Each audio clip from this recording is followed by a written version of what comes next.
Hi everyone, welcome back to Tahir Beast. It's a day 15 of watching every single MrBeast video ever uploaded. Let's check out video number 15 and see how the grind continues. How's it going, guys? This is a rated UU battle on Pokemon Showdown, and I lead with my Bronzong. I didn't switch because I am heat proof, so I'm not worried about the fire type move, but he didn't even use fire type, he used wild charge, so worked out in my favor. I got a free layer of Stealth Rocks. And I tried to Earthquake his Arcane, but he brought in his Bronzong, and he's immune to it, so that means he is Levitate, not heat proof, which means I'm going to bring in my Chandelier and try to Flare Blitz him, but he does switch out into his Raikou. And his Raikou does get Parahacks on the Thunderbolt he uses, as you're about to see. He paralyzes me, which kind of sucks, because now I can't get the Will-O-Wisp on him. And because I don't get a Will-O-Wisp, which drops his damage by a little bit, I don't live the second Thunderbolt. So my Chandelier did absolutely nothing this game, because of stupid Parahacks, but oh well. I think Thunder only has like a 30% chance to paralyze, something like that. But I tried to Earthquake his Raikou, and he switched into his Bronzong. Half his team is immune to Earthquake, so I need to stop using it. And he reveals Gyro Ball, which is pretty good because I know his Bronzong has Toxic, that's pretty much standard, and then he has Gyro Ball, so his Bronzong can't really hurt mine. And I switch into my Blastoise just because I know he can take a Gyro Ball easily and proceed to Hydro Pump. So he sets up the Stealth Rocks, which in a way doesn't really make sense because Blastoise is obviously my spinner, and now he finally uses Toxic, which reveals that he had it, because I was beginning to wonder if he actually did have Toxic.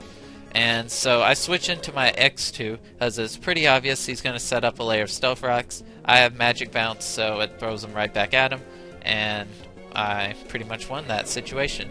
So he brings out his Raikou, and he's going to predict me to switch and give my wish to someone else, and I'm actually going to Psychic and kill his substitute. And that was kind of risky play, because if he didn't sub and use Thunderbolt, he would have easily killed me, but I ended up winning that play, and now I go into my Hariyama to take the obvious Thunderbolt. And yep, so I'm gonna try to fake out, but he switches Pokemon. That was pretty obvious. He's just trying to get the toxic damage to rack up on me. So I use fake out, and now I'm predicting him to switch into something else. So I go for the Ice Punch, and lucky enough he goes into his Crobat, which Ice Punch is super effective against. So that worked out in my favor. That was a little bit of a luck on my part, but oh well. So now toxic damage is starting to rack up really high, so I have to get Hariyama out of there. And I go into my Blastoise because, to be honest, I don't want anything to get burned from the Scold. So I go into Blastoise because he already has Toxic, he can't really get burned, and he can absorb the Scold like it's nothing. So I go for the Dragon Tail, and I pull out his Arcane, and I kind of wanted to pull out his Melodic, but oh well, you know, it happens. So I had to switch out, and I bring out my Hariyama, and basically it's death fodder because he wasn't really going to do anything else this game. So now in comes my Heracross, and I'm just going to proceed to close combat the crap out of his team. And so I start off by close combating his Bronzong. I got a crit, but that does not matter because I would have outsped him next turn and gone first, so I would have easily killed him.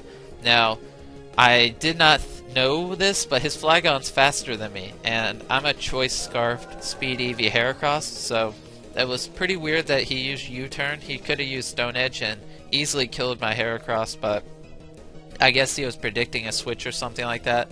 So this Melodic's going to be an easy to-hit KO from my Heracross, and he brings his Flygon back out, and as I know from last time he was in here, he moved first, but I don't really have anything that can take a Stone Edge, so I had to sack my Heracross and go into my Blastoise.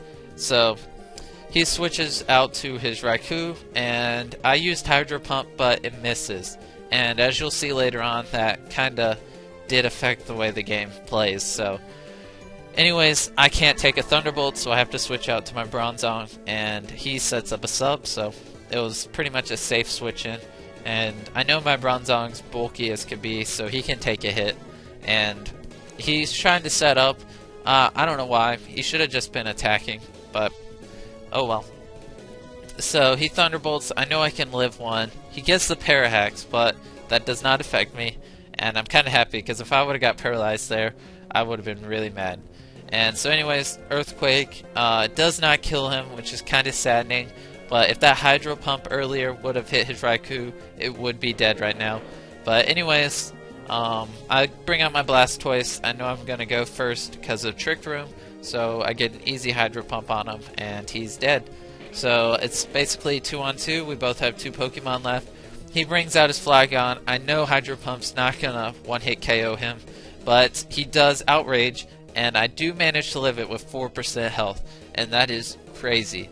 So I managed to get off another Hydro Pump without it missing, and then Toxic kills me. So we both have 1 Pokemon left. He has his Arcane, which after entry hazards is going to be pretty low on health, and my full health X2.